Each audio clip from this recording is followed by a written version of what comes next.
In today's video, I'm going to show you how to add a header in Google Forms.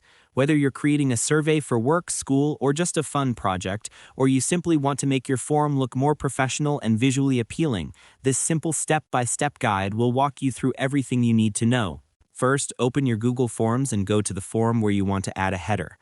Once you're there, look for the Customize Theme button at the top right corner of the screen.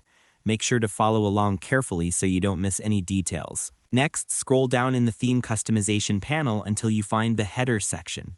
Click on Choose Image, and you'll see a variety of options based on categories like landscapes, patterns, and more. You can select one of these pre-made images, or you can upload your own photo from your computer. You can even select an image directly from your Google Photos if you prefer.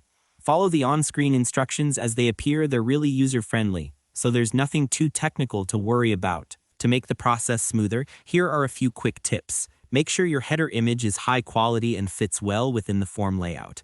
Doing this beforehand will ensure your form looks clean and professional without any awkward cropping or stretching. Once you've selected your image, click on it and then press Insert.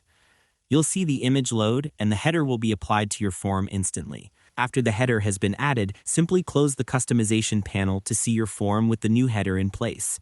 After that, you should be able to continue adding questions or adjusting your form while keeping the header visible at the top.